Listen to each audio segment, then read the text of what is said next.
Another Saturday night of racing, and if you weren't here, you missed it. Guys, if you weren't here, you missed it. Oh, geez, I got a whole crew in here with me tonight. Bridges, Babcock, Ellis.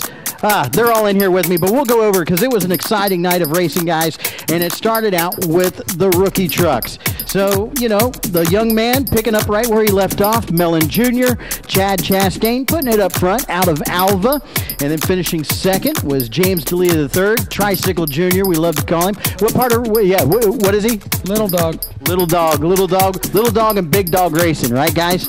But he had a great run, finishing second in the 77 machine, and finishing third out of Naples, Florida, Corey Bigley. Corey Bigley getting the job done in the 00 pink machine once again, and a pretty exciting race for them trucks. The rookie trucks are getting a lot faster, you guys. I'm telling you, we got more of them showing up. It's a lot of fun. And the second race of the night was the TQ Midgets.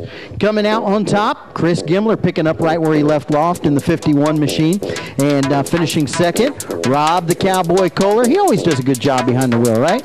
Yeah, man, Cowboy looked strong tonight. He said the track was real loose and he just couldn't get a grip on it.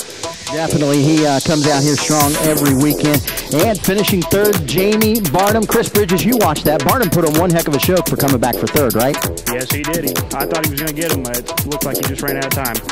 Definitely a great race, and Barnum looping it around there a couple times, coming back for third. That was great. Finishing, let's see, after them, we had the Legends cars come up. It was a great race for them, 40 laps. Fast qualifier of the night was the 96 of Chase Fitzgerald. Had a terrible race last weekend and came back and had another decent run. But taking the win, the big story of the night, Becca Monopoly. That young lady knows how to drive, right, bud?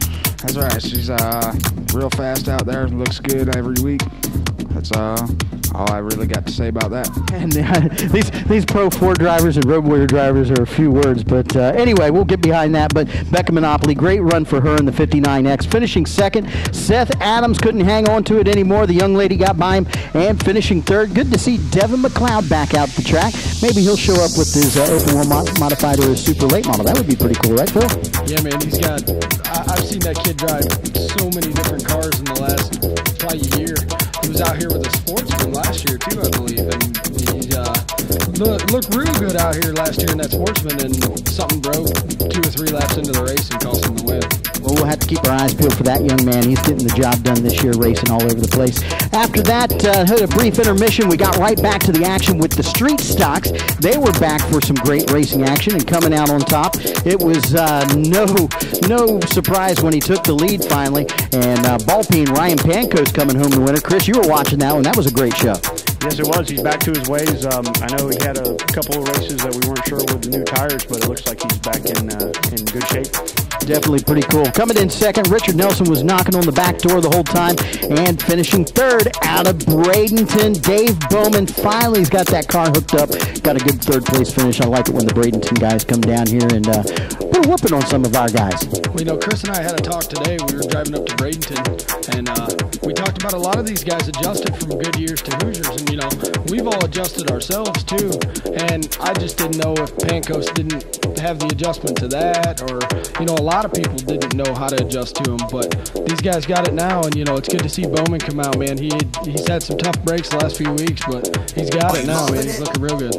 Definitely winding it up with those street stock guys. Final race of the night, and would not be disappointed when it come down to the drop of the checkered flag. Had a good qualifying run for the 14B of Michael Burns, and coming out on top, man, Michael Burns out of Port Charlotte in the 14 truck. They have got that truck on a rail, and their buddy Tommy working on it, Tommy Steyer, and they got that thing hooked up pretty good. Actually, they got both the Burns trucks hooked up real good, and we'll get to that in just a second, because finishing second, Travis Gossard Jr. out of Naples worked his way up through the field, was probably needing a few more laps, might have run the 14 down, but finishing second, the number 4, Kelly Burns, podium finish for the Burns family.